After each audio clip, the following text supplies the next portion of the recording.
क्या आपने कभी सोचा है कि अगर हम पृथ्वी के सरफेस से लेकर उसके कोर तक एक बहुत गहरा गड्ढा खोद दे तो क्या होगा? इंसानों द्वारा खोदा गया अभी तक का सबसे गहरा गड्ढा रूस में मौजूद कोला सुपर डीप बोरहोल है, जिसे 1990 से 1992 तक खोदा गया था और ये लगभग 12.2 किलोमीटर गहरा है। ये गहराई मारियाना ट्रेंच की गहराई से भी अधिक है। दरअसल उस समय एक रेस चल रही थी कि कौन पहले पृथ्वी के मेंटल तक पहुंचेगा, जैसे कि स्पेस रेस। अमेरिका सिर्फ 600 फीट तक ही पहुंच सका, जबकि रूस ने 20 साल तक खुदाई जारी रखी और पृथ्वी की क्रस्ट के तीसरे भाग तक पहुंच गया। लेकिन इस दौरान टेम्परेचर 180 डिग्री सेल्सियस तक पहुंच गई, जिससे ड्रिलिंग बिट्स पिघलने लगे।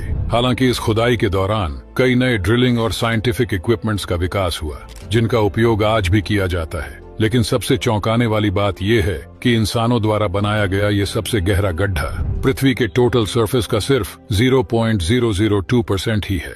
जैसे ही ये व्यक्ति सोप फील पर उलझा हुआ धागा डालकर बीच की फिल्म को फोड़ता है, तो अचानक से उलझा हुआ धागा एकदम से राउंड शेप में आ जाता है।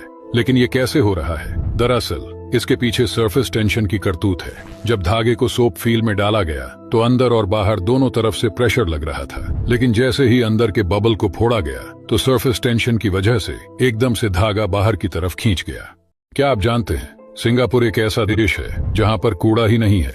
वहीं हमारे दिल्ली में एशिया का सबसे बड़ा कूड़े का पहाड़ है। आखिर सिंगापुर कचरे का क्या करता है? दरअसल सिंगापुर हर रोज 2400 से भी ज्यादा ट्रकों से कचरा को इकट्ठा करता है और फिर उसे फैक्ट्री में ले जाकर 1000 डिग्री के इंटेंस टेम्परेचर पर चलाते हैं। ये फैक्ट्री दिन के 24 घंटे, हफ्ते के 7 दिन और साल के 365 दिन कचरे को जलाते रहते हैं और इस कचरे से जनरेट हीट से बिजली पैदा की जाती है, जो पूरे शहर को उजाला करती है। और जो कचरा का जला राख बचता है, उससे ब्रिक्स और रोड्स बनाने में उपयोग किया जाता है। साथ ही कूड़ा बर्न करने पर जो हार्मफुल गैसें निकलती है, ये लोग इसे भी 100% फिल्टर करके नेचर में छोड़ देते हैं। इस तरह से सिंगापुर कचरे का इस्तेमाल करती है, जो कि नेचर के लिए भी अच्छा है। और आपको ऐसे ही इंफॉर्मेटिव वीडियोस में दिलचस्पी है तो हमारे साथ जुड़े रहिए।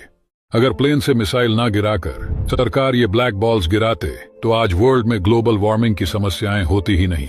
दरअसल केन्या में हर साल ऐसे लाखों बॉल्स पब्लिक में बांटा जाता है, जिसे लेकर बच्चा लोग गुलेल से, टूरिस्ट लोग प्लेन से, बाकी पब्लिक चलते फिरते जगह जगह पर ये बॉल्स गिराते हैं। क्योंकि हर एक बॉल में एक पेड़ का बीज होता है, जिसके ऊपर एक प्रोटेक्टिव लेयर की कोटिंग रहती है, ताकि जब बॉल्स को फेंका जाए तो प्रोटेक्टिव लेयर के कारण अंदर के बीज को पंछी वगैरह से बचाया जा सके।